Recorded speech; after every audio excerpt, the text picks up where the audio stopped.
I really want to thank both the public advocate and the commissioner. This is an important issue, and oftentimes in government, these issues, we speak over the heads of everyday people, and both the commissioner and the public advocate realize that how important it is to talk about something as paid sick leave and get the information out.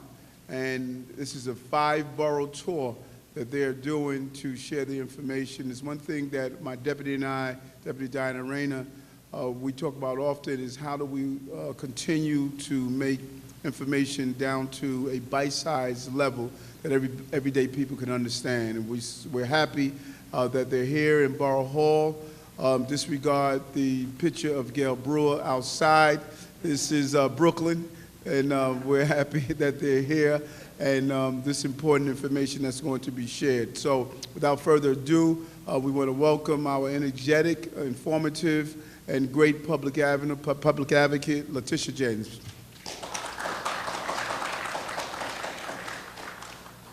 So I'm going to tell Gale Brewer when she arrives. I obviously want to thank the great Borough President Eric Adams and Deputy Borough President and former colleague Diana Reyna for hosting today's session. I also want to thank the Department of Consumer Affairs, the new commissioner, Julie Menon, yay, as well as the other agencies that are in attendance this evening. Today, struggling New Yorkers are learning that government is finally working for them.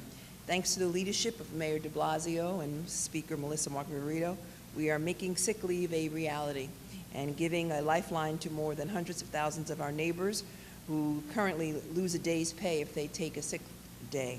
I would be remiss if I did not also recognize the hard and enduring work of the Manhattan Borough President Gale Brewer, who will be joining us shortly, who introduced this important legislation into the City Council during her tenure and advocated for the bill alongside a coalition of advocates and activists. When sick employees are forced to work, they not only compromise their own health, but the health of their fellow coworkers and customers.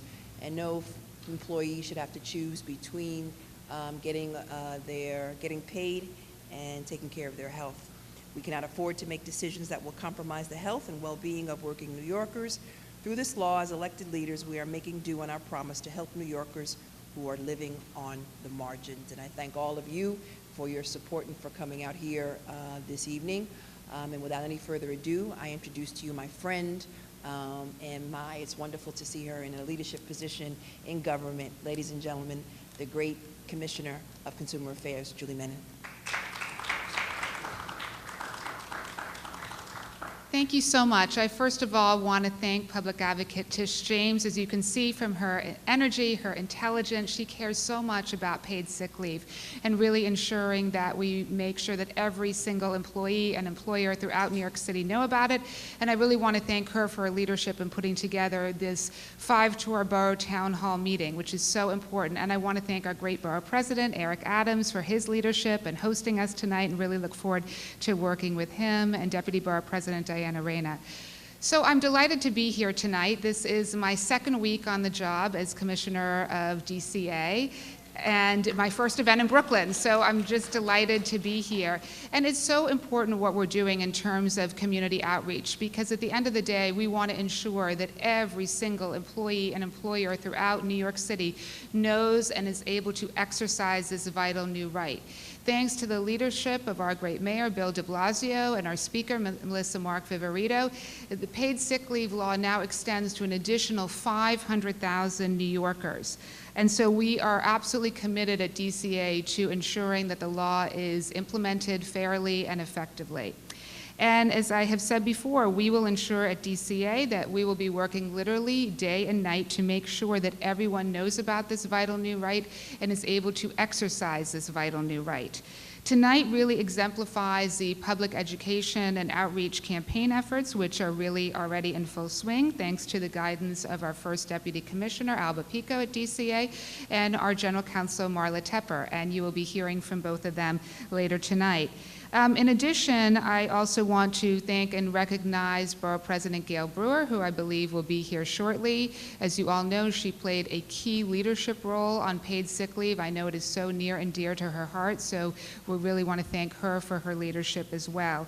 And also thanks to the dozens of elected officials, not-for-profits, chambers of commerce, sister agencies, and industry associations who have partnered to date with DCA and who will be partnering with us in the future. I just want to let you know that we have reached out to more than 400,000 employers directly by email and mail, and now we are literally visiting them door to door each and every day. And we've also made robust materials available in many languages. We're in 8 languages now, and our goal is to be at 50 languages in the near future, and many more to come. In the coming weeks and months, we will definitely be expanding outreach to community boards. This is something near and dear to my heart as a 7-year former chair of a community board. By the end of June, we will have presented to all 59 community boards on paid sick leave, as well as literally hundreds of community groups, industry associations, small business groups, clergy groups. So if you know of any group who's interested in having us come and make a presentation, please do let us know tonight. We really do want to make sure that we're reaching out to every single group that wants to hear from us. And we literally wouldn't be able to do this work without all of the partners that I mentioned before. So again, a huge thank you to Public Advocate Tish James, to Borough President Eric Adams, and to Manhattan Borough President Gale Brewer. But most importantly, thank you to all of you for being here tonight, because we really want to hear from you about your questions about paid sick leave and hear your comments, and that is why we are here tonight. So in closing, I just want to thank all of you for being here, and I want to turn it over to our General Counsel, Marla Tepper.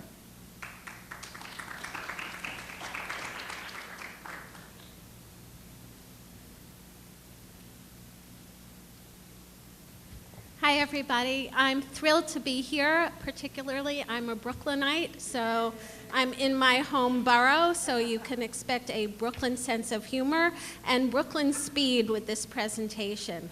At the end of the presentation, we'll welcome your questions. That's the best way for us to handle this because, first of all, I probably am going to anticipate what you're going to ask and answer your questions before either you've asked them or even thought of them. But also, at the end of the presentation, we will collect cards, or else you'll raise your hand. And if we don't get to you, we will bring those questions back to our office and answer them. We'll be able to reduce your questions to writing and either answer you directly or put your questions in our FAQ so others who have the same question you do will be able to learn from your question as well. So let's get started.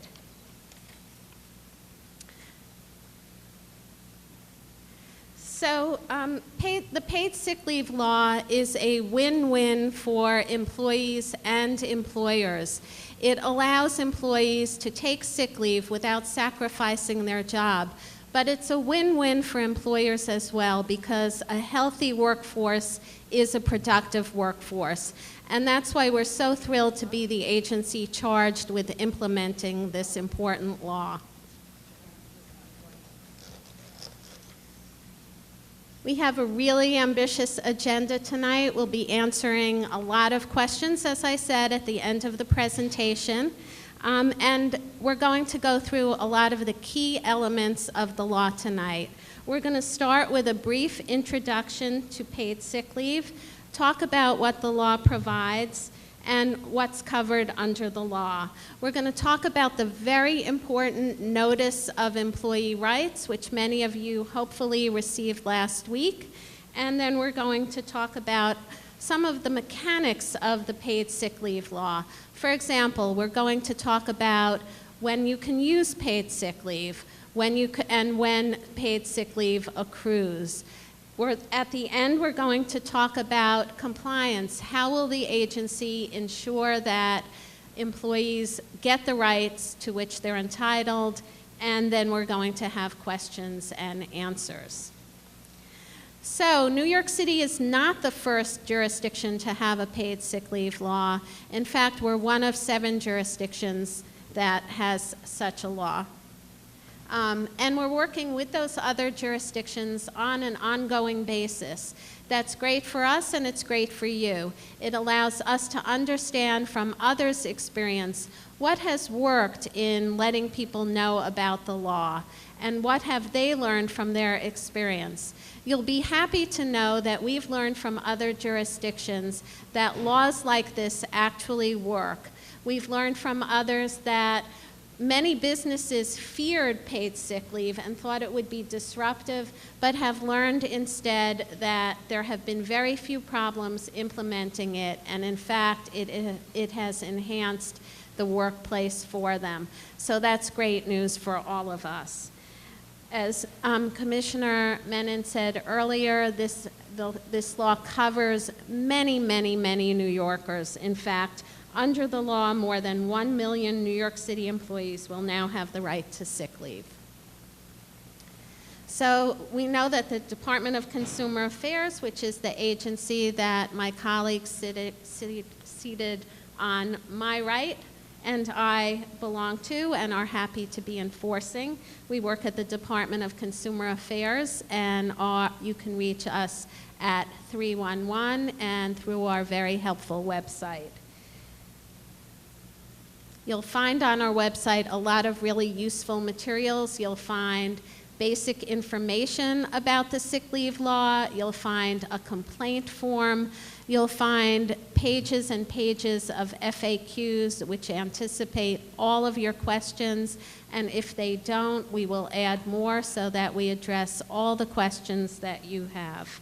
We also have on our website a link so that you can tell us whether you want a training event for you or any organization that you belong to. So what does the law provide? Under the law, employees have the right to use sick leave for the care and treatment of themselves or a family member. The law recognizes many individuals as family members, and that's because in New York City, we know that the shape and size of families differs from family to family. So the law itself recognizes as family members children, grandchildren, spouses, domestic partners, parents, grandparents, children or parents of an employee's spouse or domestic partner or siblings. And why is that? Because, as I said, when one of our family members is sick, under the law, we are allowed to take sick leave. And the law recognizes that families differ from family to family, and that each of these family members enable us to take leave on their behalf. So, under the law, there are two different types of sick leave: paid leave and unpaid leave. Employers with 5 or more employees who work more than 80 hours per calendar year in New York City must provide paid sick leave. So if you work for an employer with 5 or more employees who work more than 80 hours per calendar year in New York City, you must receive paid sick leave. If you work for an employer with 1 to 4 employees, that employer must provide unpaid sick leave. So 2 types of sick leave depending on the number of employees.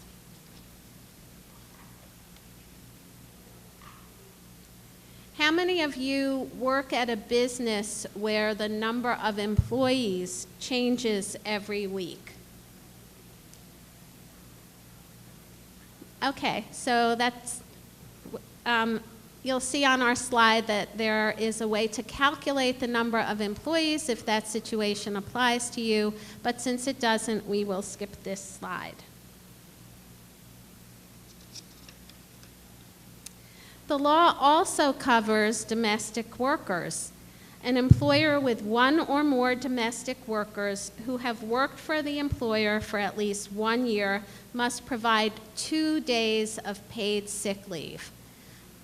So if you are a domestic worker and you have worked for your employer for at least a year, you are entitled to 2 days of paid sick leave.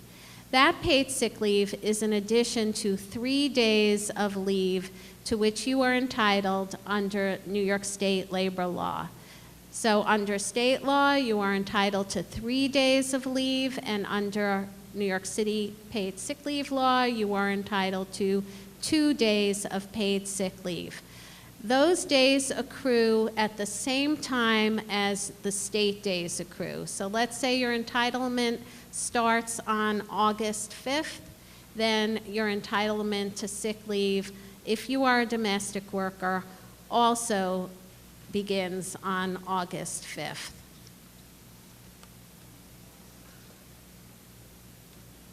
So who's covered under the law? As you'll see, most employees in New York City are in fact covered by the law. The law covers full-time employees, part-time employees, transitional jobs program employees. Those are transitional jobs program employees, by the way, are the kinds of programs that often have contracts or relationships with a government entity to bring someone back into the employment sector. For example, a program that provides temporary opportunities for an employee while they learn certain skills or get back on track, maybe after some experience that requires them to become re-educated and get back into the workforce.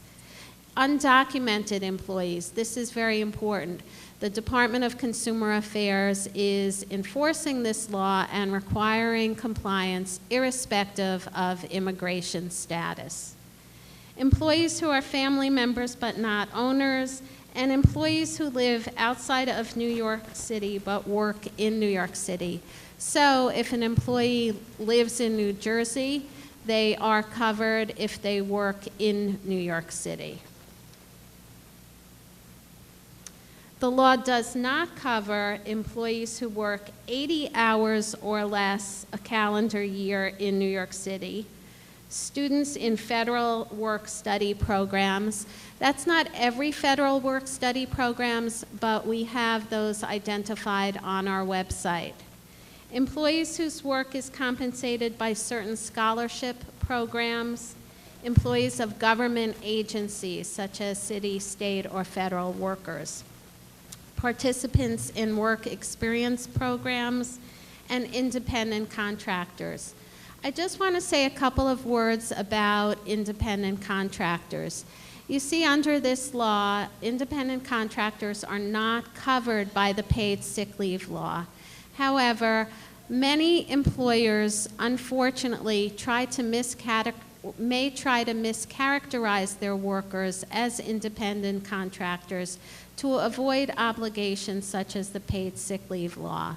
There are many criteria which determine whether, in fact, someone is an independent contractor. Basically, the tests ask whether the degree of supervision and direction and control the employer has over the services the worker provides. And then there are many other criteria that are applied to determine whether a worker is, in fact, an independent contractor. We provide very helpful information, including a link to the Department of Labor on our website to help you determine whether you or your employee are, in fact, independent contractors. So if you fall into that category, I'd encourage you to look more closely at our website. A few things you should know about collective bargaining agreements. Is anybody in the room covered by a collective bargaining agreement? You would know if you are because you have an agreement based on with your employer based on an agreement between the union of which you're a member and your employer. Does that apply to anyone here? Okay, so there are a few exceptions for people who are covered by collective bargaining agreements. If you realize when you get home that you are in fact covered by a collective bargaining agreement, or you want to talk to one of your colleagues or friends who is covered by a collective bargaining agreement, you can get more information on that on our website.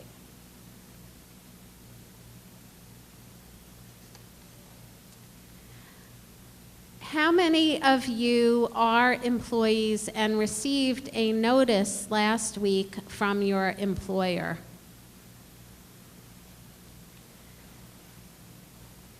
Okay, well, last week, employers were required to give employees a notice of employee rights. That notice had to be given to employees who are covered by this very important law. That covered employees already employed after April 1st, already employed before April 1st, 2014. So if you're a covered employee, and you were working before April 1st, 2014, you were supposed to get that notice by May 1st. We're going to see a sample of what the notice looks like, and if you have not received that notice, you should ask your employer for one, and if you do not get one, please file a complaint with our agency, and you will find that form on our website. So under the law, employees must get this notice in English, and also in the employee's primary language. We have posted on our website the notice in English, Spanish, Chinese, French Creole, Italian, Korean, and Russian.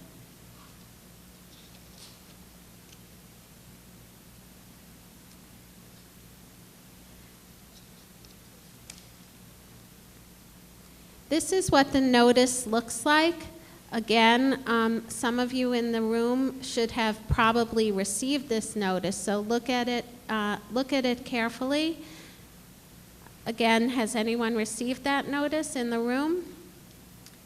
You did receive it. Okay. So a few things about the notice. As you'll see from this slide, it includes some very important information.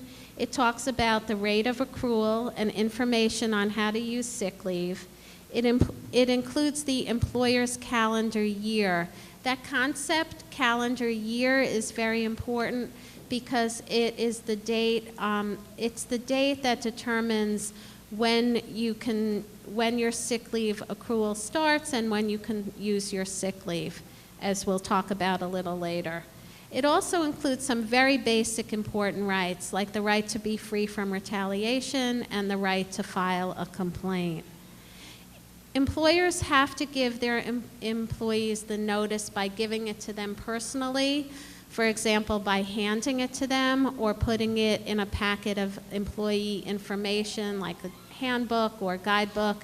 They can also email the notice to the employee. Are there any employers in the room? Okay, so employers, if you have not given the notice or you have new employees, you don't have to post the notice. That's not required, and it's not permitted to be the sole means of giving employees the notice. As I said, you have to give it to them in person or email it, or include it in other types of information that you give your employees. But it's important, employers, that you keep a record that you have given the employee the notice. How should you do that? You can give the employee the notice and have them sign it and then scan it and keep a copy. You can also keep an email receipt of it, or you may want to maintain a logbook in which you note the date that you gave the notice and have the employee sign for it. Why is that important? Because the law requires you to maintain documentation showing that you're in compliance with the law.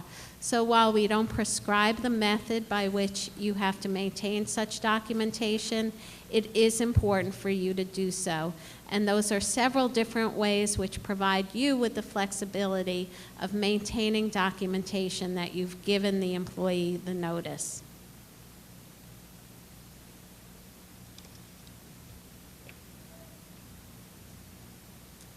So we're going to turn now to some of the mechanics of the law. First, we're going to talk about how sick leave accrues. If you work more than 80 hours a calendar year, you accrue 1 hour of sick leave for every 30 hours worked. So that's 1 hour for every 30 hours worked. If you work part-time, you also accrue 1 hour for every 30 hours worked. You will just accrue that more slowly than full-time employees do. But the formula is the same. That's 1 hour for every 30 hours worked. If you were working as of April 1st, 2014, you can start using sick leave on July 30th, 2014. So if you were working on April 1st, 2014, you can start using your accrued sick leave on July 30th, 2014.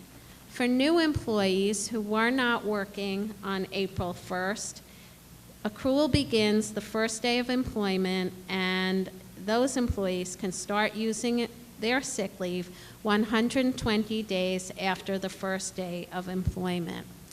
And I'm going to give the floor to Gale Brewer for a minute. Shall I? No? Okay, yes. Please welcome Gale Brewer, the Manhattan Borough President.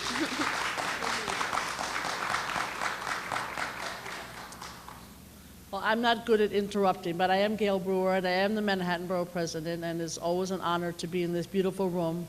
The Borough President of Brooklyn, and all of you have a beautiful room and a beautiful Borough President, so it's an honor to be here. But I'm mostly here to thank the Department of Consumer Affairs, because they really have been, I think I've been to about 8 of these so far, and they've been to many more. We started talking about paid sick days in 2009, and then passed an earlier bill a few years later in the Bloomberg and Quinn years.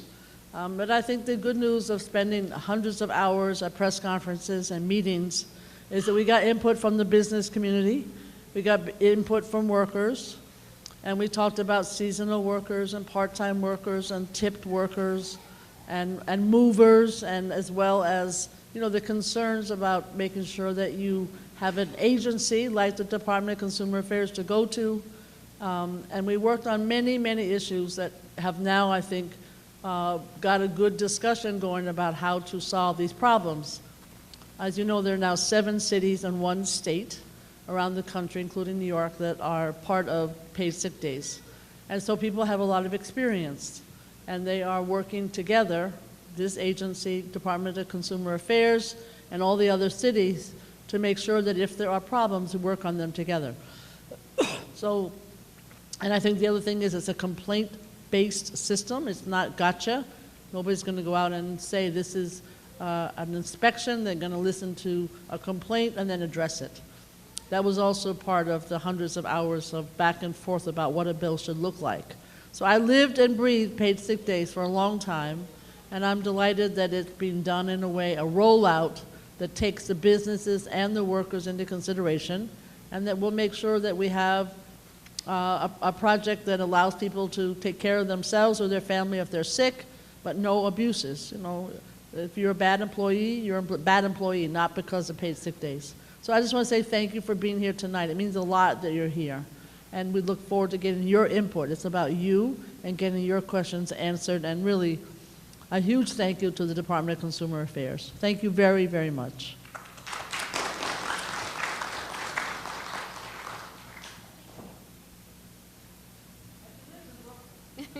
Yes, everyone heard that already, my Brooklyn pride. Okay, so we're going to recap a bit and go back to what we discussed to make sure we're all on the same page. Everyone, if you are an employee, you earn 1 hour for every 30 hours worked. And that applies whether you're part-time or full-time. If you're part-time, you're just going to accrue your sick leave a little bit more slowly. But that formula applies to everyone. For existing employees, your date of accrual began on April 1st, 2014. And that's true employees in the room, whether or not you got your notice. If you're a covered employee, you should have gotten that notice that we described earlier but your accrual began on April 1st, 2014, and you can start using sick leave on July 30th, 2014. So that's a very important date for you, July 30th, 2014. If you began working after April 1st, 2014, you start accruing time the first day you're employed, which should also be the day that you get your notice, and you can start using your sick leave 120 days after you start working. So again, most of you in the room probably, your accrual starts on July 30th, 2014. We're going to talk a little bit now about what happens when you don't use all of your sick leave at the end of your calendar year. Employers are only required to give up to 40 hours of sick leave per calendar year. So that's up to 40 hours per calendar year. What happens if you don't use all your sick leave at the end of the calendar year? So let's say my colleague Alba has 40 hours of accrued leave. She has only used 20 hours in the calendar year. In the next calendar year, she has 20 hours left. She can use that 20 hours right away in calendar year 2. In the next calendar year, she can use that 20 hours right away.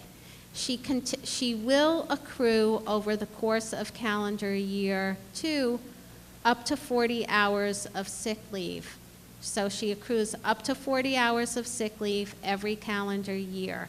But she cannot use 60 hours of accrued leave that year. She can only use 40. You can never, unless your employer has a more generous policy, which we encourage, the employer is only required to allow you to use up to 40 hours of sick leave. So in the second calendar year, the employee can use the unused sick leave from the previous year, accrue up to 40 hours, and then again carry over the unused time. Was that clear, or should I go through that again? Okay. We can go through that again at the end if anyone has any additional questions. The rate of paid sick leave. Remember we said earlier that employers with 5 or more employees must pay their employees for sick leave. Fewer than that number, it is unpaid sick leave. So the rate of pay is the employee's regularly hourly rate, but it is not less than $8 per hour, which is the current minimum wage for any employee.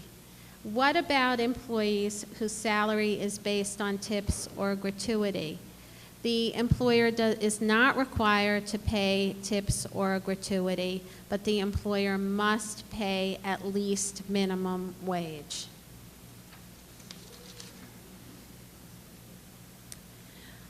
When can you use sick leave?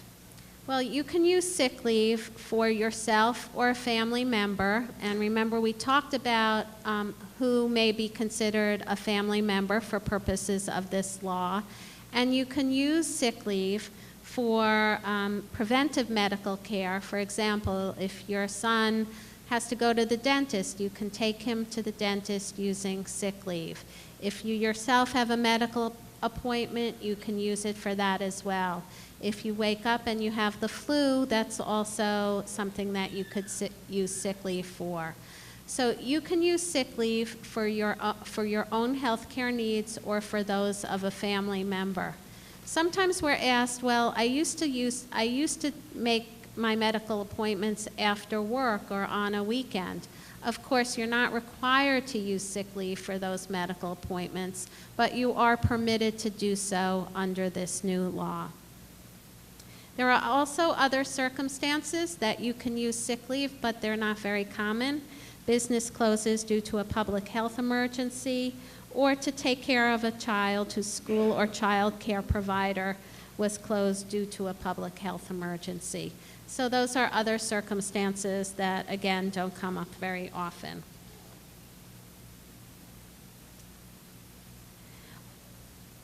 When can your employer require you to give a note? You know how sometimes if you have children in school or you've taken leave under the Americans with Disabilities Act or FMLA, you may have been asked for a note. Under the paid sick leave law, an employer can require documentation from a licensed healthcare provider if the employee uses more than 3 consecutive work days as sick leave. So under this law, let's say you're out for 2 days.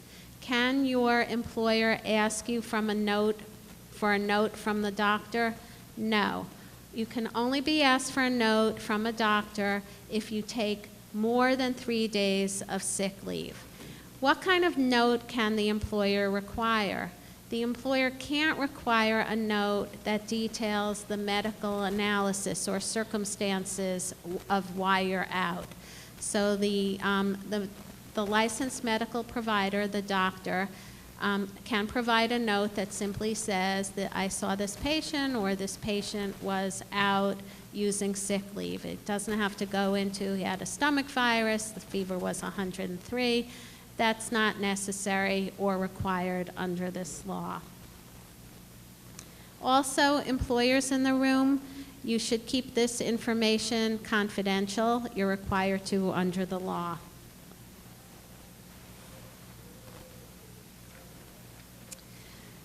An employer can also ask an employee for a note from the employee themselves if the employee takes off less than 3 or more days. So let's say Jill is out for a day and I want a note from her. I can ask her to write a note herself verifying that she used sick leave for sick leave purposes. Why would I want that? Well, there are a few reasons that I might want that. First, I might want to maintain those records that I talked about earlier. Remember, we talked about employers having to maintain documents that show that they comply with the law. Well, this is one type of record that an employer might maintain to show that the employee took sick leave under the sick leave law. Another reason is that some employers are concerned about employees abusing sick leave. So let's say Jill called in for sick leave Tuesday morning, tomorrow morning, and then I look at her Facebook Tuesday night and I see that she was at the beach. Well, that's not really sick leave. So I might ask her to write a note verifying that she used sick leave for sick leave purposes so that I would be able to take appropriate action against her under the law for misusing sick leave. The law does permit employers to take action against employees for abusing sick leave, not using sick leave for sick leave purposes.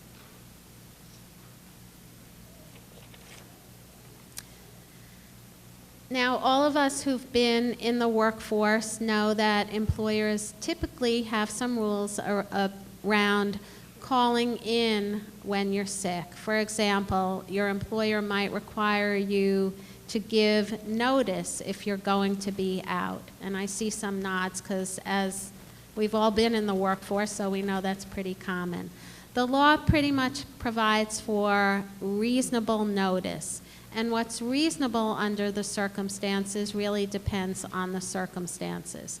So if you are scheduling an appointment and it is known, you know you're going to be out for a medical appointment, your employer can require up to 7 days advance notice. That's up to 7 days advance notice. The department has issued proposed rules that state that if an employer requires that kind of advance notice, they have to put that policy in writing and provide it to you. And that helps make things fair. You know what the policy is, and the employer knows what to expect of you. Sometimes notice can't be up to 7 days. For example, if you get a call when you're at the office that there's been an emergency, let's say your kid fell off something in the playground and you have to meet them at the doctor, you can't give 7 days notice. So the requirement is that under those circumstances, notice has to be as soon as practicable. And again, it depends on the circumstances. If you wake up sick in the morning, it may be practicable for your employer to require 2 hours of advance notice before the start of a shift. As I said, our rules will require all of those types of policies to be reduced to writing so that everyone is on the same page and knows what the rules are in the workplace.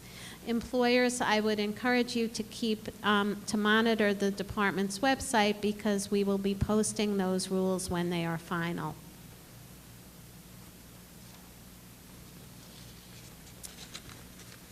Some employers would like their employees to use a whole day if they are out sick.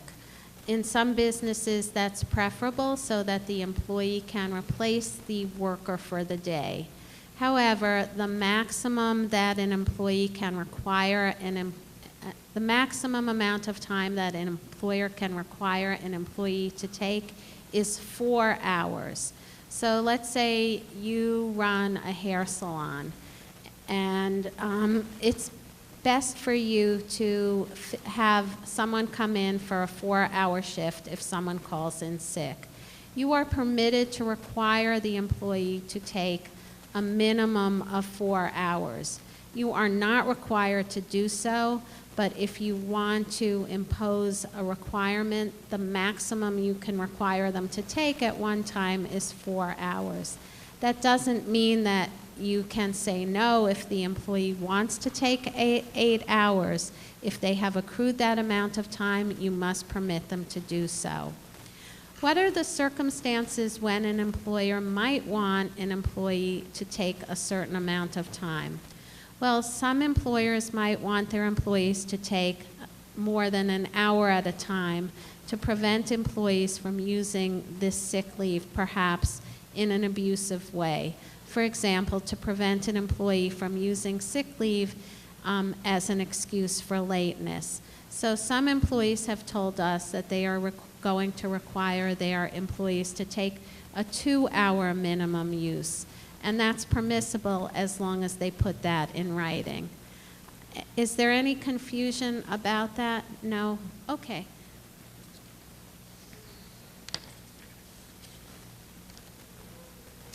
Some employers have existing sick leave and leave policies. The paid sick leave law sets the minimum requirements for sick leave. Employers are encouraged to be more generous, and some of you may work for employers who already have sick leave policies that are more generous. Some of you may work for employers who have just general leave policies and you're allowed to use leave for any purpose, vacation, sick, and those policies may comply with the sick leave law. They would have to allow you to take sick leave for the same purposes as the sick leave law does and without additional requirements. They must also allow you to take up to 40 hours of sick leave. So if you're an employee and you currently have a sick leave or leave policy in your office, you should check to see whether that policy meets or exceeds the law's requirements. You can do so by checking our website.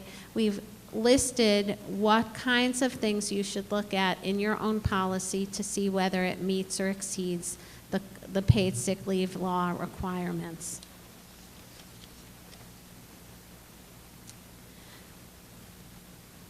So as our presence here indicates, we're ensuring compliance or trying to ensure compliance through the extensive public education and outreach campaign that we're conducting to help employers and employees understand their responsibilities and rights. And we think that through this campaign, we will be able to achieve widespread compliance. We talked a little bit earlier, employers, about the records that you have to maintain. Again, you should be maintaining documents that show that you're in compliance with the law. And you should keep those records for at least 3 years. That's really important. We'll be helping employers by posting a kind of payroll tool that may help some of you who don't already have one of those. We're perfecting that now, and we hope to roll it out in the very near future. Let's say you work for an employer who unfortunately doesn't comply with the law. Employees have 2 years to file a complaint with DCA. DCA has a lot of experience mediating complaints. You yourself might have filed a complaint with the agency related to a consumer transaction that went wrong. So you may have had experience with us, and you know that we know how to mediate complaints. What are we going to do if we get a complaint? We're going to try and mediate it. We will send the employer a copy of the complaint. If the employee wants confidentiality, we will try to preserve that. The employer must respond to DCA's written request for information within 30 days. So employers, that's really important. Don't put that on the pile of things that you don't need to answer. We all have those piles, but this isn't the document that should go with that, in that pile. If you get a complaint, provide us with the information. We're committed to looking at both sides of the issue. There are 2 sides usually to every problem, and let's say there is a valid complaint. We're going to try to mediate it so that the employee is made whole, the problem is addressed or fixed. How might we do that? We might get the employee the pay that they were denied for sick leave. We might get them time off that they didn't get. Some of you didn't get the notice of employee rights. We would try and ensure that your employer provides that with you, provides that to you, because that's very important. So we're really about fixing the problem, not about fining the employer. That's our main goal in all of this.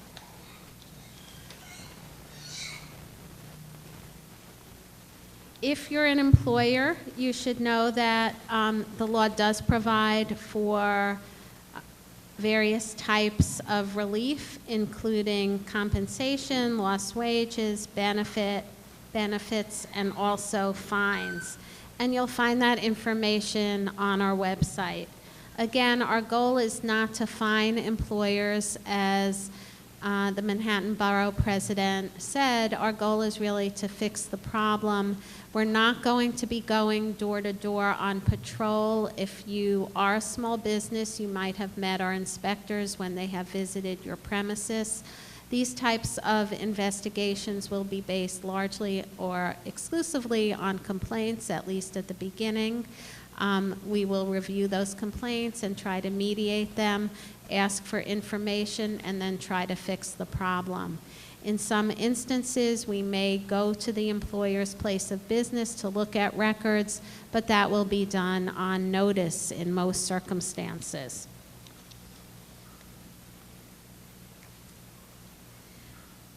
This slide outlines the penalties that an employer may be charged with in the event of a violation.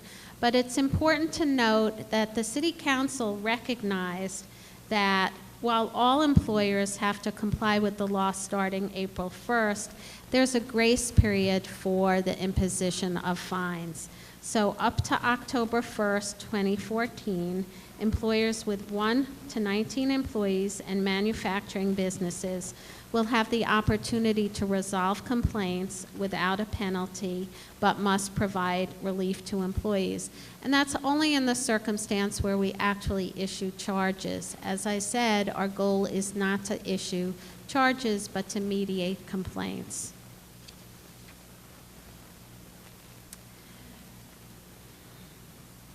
We had a public hearing on April 29th, and we are reviewing the comments. The public hearing was about proposed rules that are posted on our website.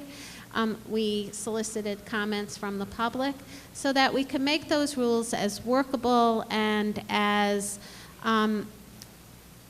workable and appropriate as they should be to make this law work for businesses and for employees.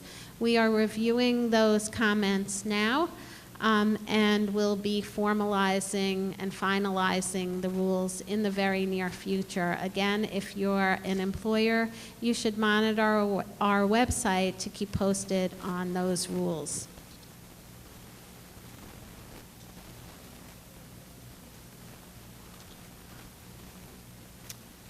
We're here to help both businesses and employees.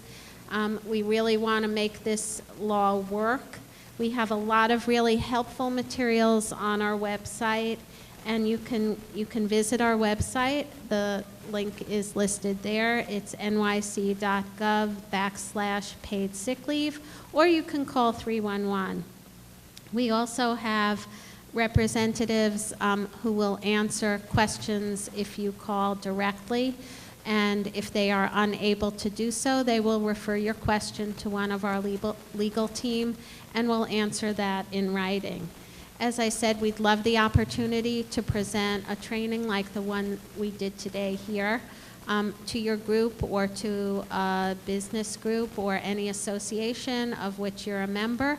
So please let us know by letting us know today or by visiting our website. So I'm ready to address your questions. Are there any questions? Yes.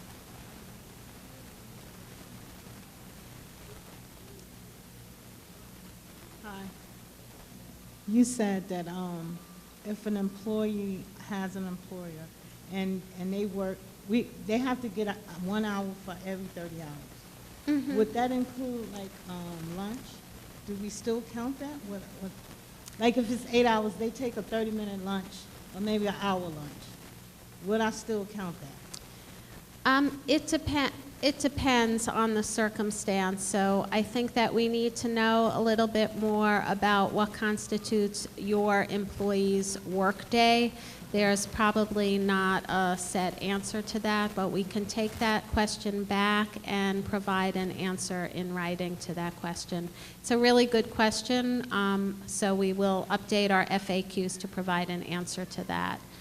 Okay. And one more thing. Let's say I own a construction company. So Excuse me? I said I own a construction company. So some days we might have, I would say sometime we might work 10 hours. That my employees will get a lot of overtime. Do I add to all the overtime too? I'm trying to make sure I follow along. Yes, that's an excellent question. So employees are supposed to be paid at their regular rate of pay. Okay. And if they're out sick, they should get paid for the time that they were out. For some employees, that would include an overtime rate, and for others, it wouldn't. We have a specific FAQ on that on our website, so I'd encourage you to look at that. Okay, because I'm saying like if I have an employee that maybe work like 50 hours, or let's say 60 hours. Mm-hmm. So for those 60 hours, I would count it, like 60 hours a week, because I have employees Mm-hmm. sometimes work 60 hours. Right. I would give them 2 hours for that week for those 60 hours. That's correct. Okay. Yeah. I just want to make sure. Mhm. All right. Thank you. Yeah, thanks.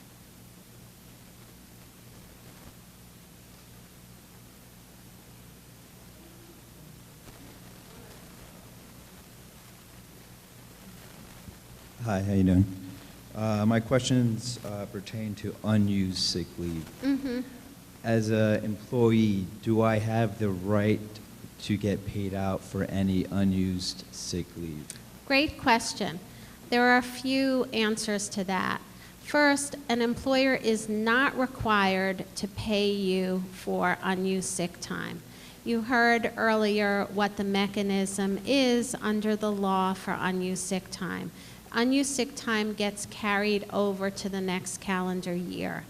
An employer, however, can choose to pay you for unused sick time at the end of the calendar year.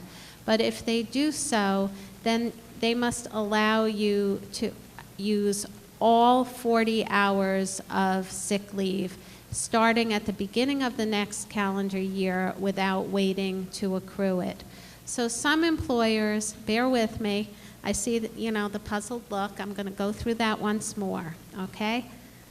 An employer is not required to pay you for unused sick leave. An employer, however, can pay you for unused sick leave, but only at the end of the calendar year. So an employer cannot say, I hate this law, I'm just going to pay my workers off at the beginning of the year, 40 hours of pay, here, take it. And why is that? Because the whole thrust of this law, as you can hear, is to allow workers to use sick leave for sick leave purposes, not to provide an incentive for workers not to take sick leave. But let's say your employer decides that they want to pay you at the end of the year for unused sick leave. So you have 20 hours of unused sick leave. They say, here's your paycheck for your unused sick leave. Then the next calendar year starts. Under those circumstances, they are required to allow you to use up to 40 hours of sick leave immediately at the beginning of the next calendar year without waiting to accrue it. And the reason for this is, there are a few reasons for this. One is that this recognizes that some employers do not want to have to deal with accruals, so this allows the employer to pay you for unused sick time, give you all the hours up front, and not have what may be difficult record keeping. So that allows that. It also means that employers are not just paying you off not to use sick leave. It balances both those needs. Did I answer that question? Yeah. Okay. I think this gentleman has one more question. Yeah, I do. Let's say I start... And then I'll ask you your question, or you'll ask me your question. I'm not asking the questions here today. Yes. Let's say I start the new year with 10 hours of unused sick leave. Mm-hmm. Do I stop accruing sick leave when I hit 40 hours, or does it continue accruing? You have 10 hours that you can use at the beginning of that calendar year. You accrue up to 40 hours of sick leave, and you're not allowed then to use 50 hours, but you do continue to accrue up to 40 hours, and those, let's say you use no sick leave. You use the 10 hours, but not the 40. 40 hours gets carried over to the next calendar year, but you can't use 50. So that next year I could accrue up to 80 hours, but my employer is only required to give me 40. Exactly. So the accrual of 80 isn't, it's not really, you are accruing it, but the maximum you can ever use in one calendar year is up to 40 hours. So it'll essentially keep carrying over and over? Yes. Okay. Mm-hmm. Okay. Assuming you don't use it. Right. Yes. Okay, thank you. Yes. Thank you. Yes.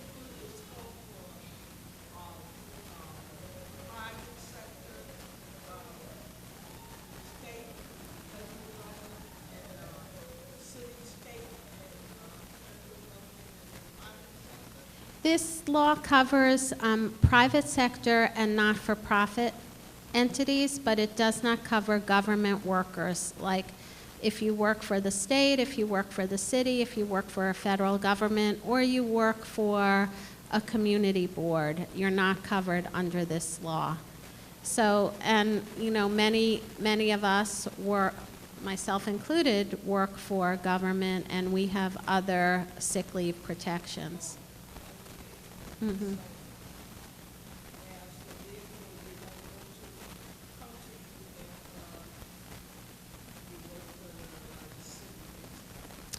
Not on this issue, but if you have a consumer complaint or something else, we'd be welcome to hear that.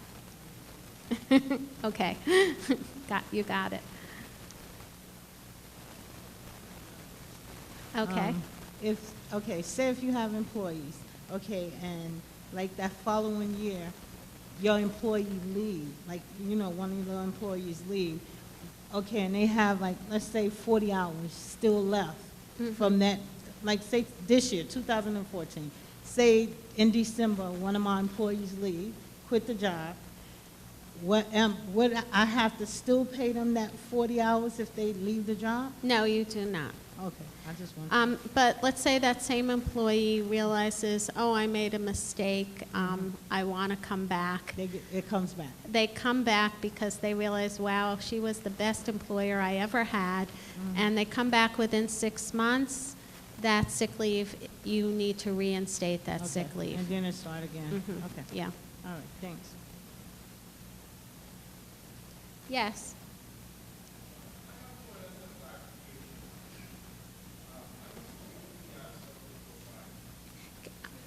Yeah.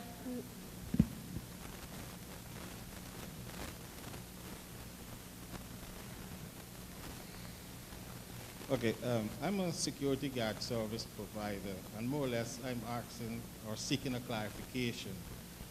Security guards are hourly paid employees, and they must work their assigned schedule of 32 hours or 40 hours a week to create the gross wages. If a security guard call out from his 8-hour shift because of a heavy night of partying, am I learning to be in compliance that I must pay him for the 8 hours he should have worked? So your question is, the security guard is scheduled to work an 8-hour shift, Yes. and that security guard has, let's say the security guard has accrued 8 hours of leave, and you employ 5 or more workers. You must pay that security guard for those 8 hours, yes. Even though he called out because of a heavy night of drinking? Okay, so we at the Department of Consumer Affairs seem to get a lot of questions about drinking and hangovers. So sick leave is supposed to be used for sick leave purposes. If an employee calls in the morning, as they're supposed to, they give you notice that they're going to be out because they're sick and they have accrued leave. You are required to give them sick leave. If you suspect and you have any proof that they're out for other reasons, for example, I mentioned earlier my colleague Jill being out at the beach instead of using sick leave for sick leave purposes, and I was able to document that, I could take action against her. So in some situations, you have employees who you know are not good, they're not good workers. They take sick leave every Monday and Friday, for example. You told them that they couldn't be out on a certain day, and yet they were out. If you are able to document abuse of sick leave, you can take action against them. Now, many of us who are employers, and I include myself because at my office I enforce the time and leave provisions of the city code. When employees aren't good workers, it's not generally just that they're abusing sick leave. Workers under this law are accruing 1 hour for every 30 hours worked, or 2 hours for every 60 hours worked. By the time one of your security guards has worked 60 hours, you're probably going to know one way or the other whether they're a good worker and whether they should be subject to discipline.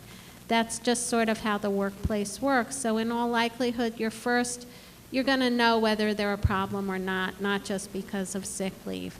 You can also require reasonable notice under the law, which we talked about, so that you can require them to provide notice in advance of their shift that's reasonable. So let's say your worker had a big night the night before, and you require 2 hours before the shift of notice. That employee does not wake up until 3 hours into his shift because he's like really hungover. That doesn't comply with your notice requirement, and you can take disciplinary action. Okay, thank you very much.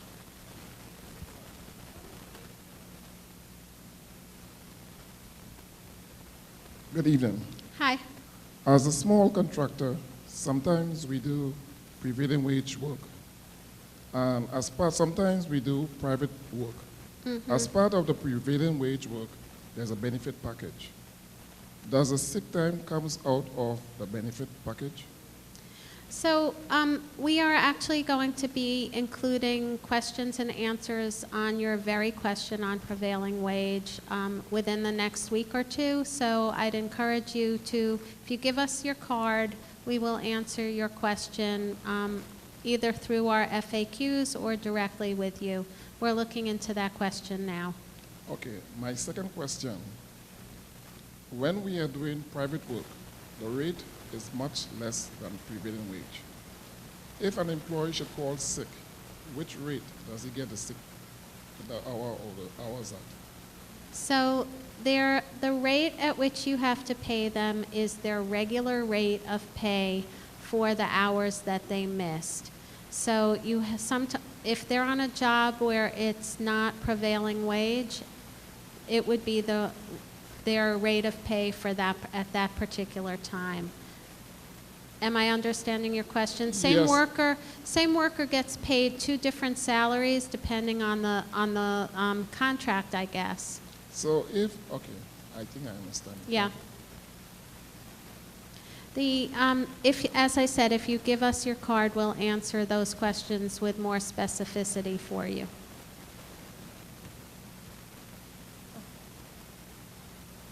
Hello. I actually work for TriNet, which is a HR outsourcing company, so I have several clients that have contacted me about this act, and I have a list of questions. Okay. If there are questions you think are of general interest to people in the room, we can answer those. Otherwise, if you give them to us, we can answer them for you. Sure. There's some that's general. Okay. For example, since most of our staff enjoys a generous sick leave policy than the new Paid Sick Act, do we need to give the written notice to them? It seems confusing. If they are if they're covered employees under the law, you have to give them the notice, but you can also accompany that with a copy of your more generous policy. You may ask, why do I need to do that? Because an employer can change that generous policy, so the employee should know about what the minimum requirements are that the employer must comply with.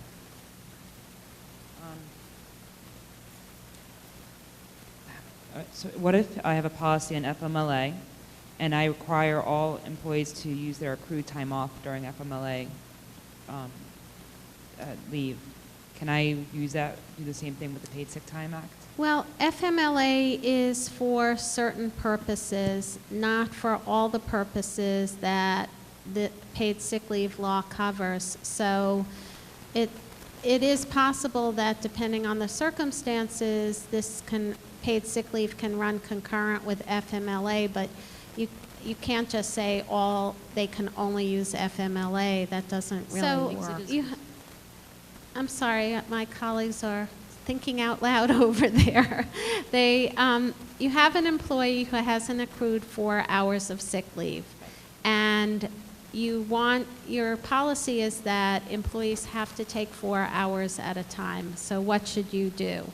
I'm saying if somebody this will at some point happen, that even though the policy is stated, and it's like take it at 4 hours at a time, and it makes sense, because by the time someone's able to take it after being there 120 days, most employees will have accrued enough time to take the 4 hours or more.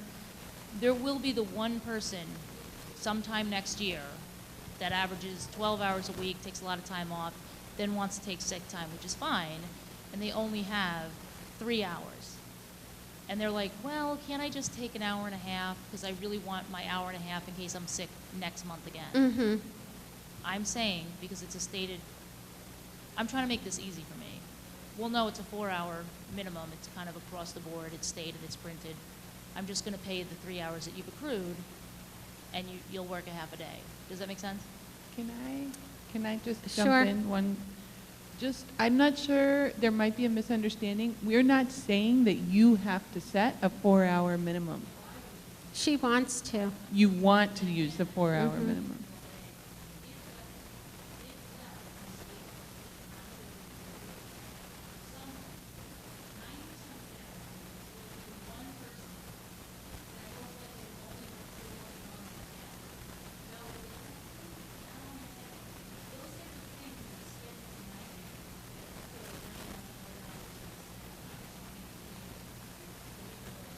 I think, but see, this is a situation where you as an employer have set a policy that you're authorized to set, and then, you know, I think it may become more a question of how are you choosing to enforce the policy, because you are authorized under the law to set that minimum 4-hour requirement, and if the person hasn't accrued the 4 hours yet, I think it's more kind of, do you want to make an exception to your own policy versus,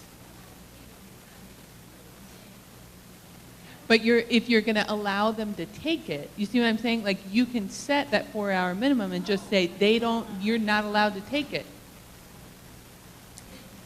Because it's your discretion as an employer to set that minimum amount, and so they haven't accrued it, and so this is what we're saying. You have that ability.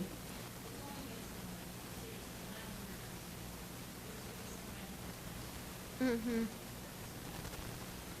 Yeah, I think also we are, one of the proposed rules addresses this minimum increment question, so we'll be elaborating on that. I think it's a good question, and as you said, it's going to come up for you and others, so it's of general interest.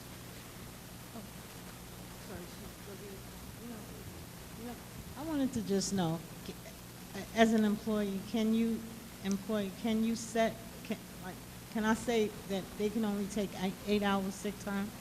The minimum is 4? The most you can compel them to take at one time is 4. Okay. So, and that's by statute. All right. So you can't make them take 8 hours. Okay. All right. You have to permit them to take 8 hours if they've accrued that, but you can't require them to do so. So on the opposite, can they just take half an hour? Like, is that statute, Yes. you can make them to take 15 minutes if they want to? It's, if you don't have any policy setting any limits, yeah, I mean, they can take whatever they need. Most employers would find that kind of a inconvenience for employees to take their 40 hours in 15-minute increments and pay attention to that, but it's up to the employer. Okay, thank you. Mm-hmm.